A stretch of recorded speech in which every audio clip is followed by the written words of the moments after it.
পুনৰ আৰম্ভ হ'ব উচ্ছেদ অভিযান ঘোষণা মুখ্যমন্ত্ৰী ডক্টৰ হিমন্ত বিশ্ব শৰ্মাৰ। নমস্কাৰ, এই মুহূৰ্তলৈ অসমৰ হাজাৰ হাজাৰ জনসাধাৰণৰ বাবে কেইবাটাও ডাঙৰ খবৰ।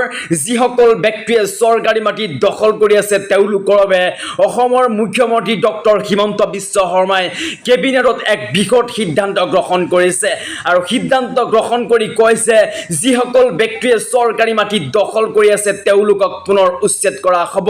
মুখ্যমন্ত্ৰীয়ে উচ্ছেদ সম্পৰ্কত আৰু কি কি ঘোষণা কৰিছে আৰু ক'ত ক'ত উচ্ছেদ চলাব সবিশেষ জানিবলৈ যদি আমাৰ পেজটো এতিয়ালৈকে ফলো কৰা নাই তেন্তে পেজটো ফলো কৰিব আৰু ইউটিউবত চাই থাকিলে ইউটিউবটো ছাবস্ক্ৰাইব কৰি ৰাখিব।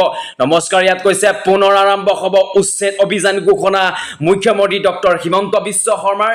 কেবিনেটত এই সিদ্ধান্ত গ্ৰহণ কৰিছে মুখ্যমন্ত্ৰীয়ে আৰু তেওঁ সিদ্ধান্ত কৰি কয় যে পুনৰ অসমত চলিব উচ্ছেদ অভিযান। ইয়াত কৈছে গোলাঘাটত শীঘ্ৰেই চলিব উচ্ছেদ। যিসকল ব্যক্তিয়ে গোলাঘাটত চৰকাৰী মাটি দখল কৰি আছে তেওঁলোকক উচ্ছেদ কৰিবলৈ মুখ্যমন্ত্ৰী এতিয়া উঠি পৰি লাগি আছে। তেওঁ আগতেই কৈছিলে যে চৰকাৰী মাটি দখল কৰা প্ৰতিগৰাকী ব্যক্তিক প্ৰত্যুত্তৰ দিয়া হ'ব বুলি মুখ্যমন্ত্ৰীয়ে স্পষ্টভাৱে ঘোষণা কৰি দিছে। লগতে কয় নগাঁও জিলাত চলিব ডাঙৰ উচ্ছেদ, মুখ্যমন্ত্ৰীৰ ঘোষণা। গোলাঘাটৰ পিছত এতিয়া নগাঁওতো চলাব উচ্ছেদ অভিযান, তাতো বেদখলকাৰীক মুক্ত কৰিব বুলি মুখ্যমন্ত্ৰীয়ে স্পষ্টভাৱে উল্লেখ কৰি দিছে।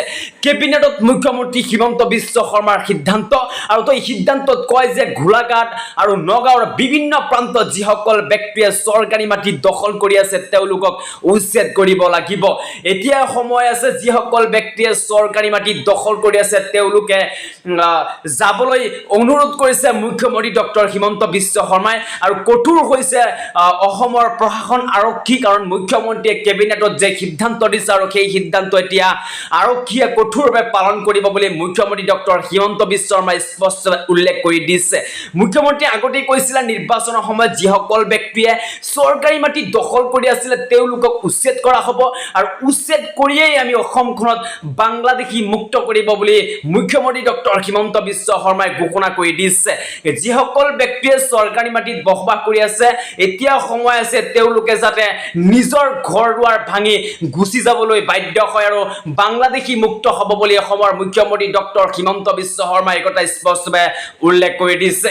আজিৰ এইকেইটা আছিলে উচ্ছেদ সম্পৰ্কত গুৰুত্বপূৰ্ণ খবৰ। যদি ভিডিঅ'টো ভাল লাগে তেন্তে এটা লাইক আৰু শ্বেয়াৰ কৰিবলৈ নাপাহৰিব।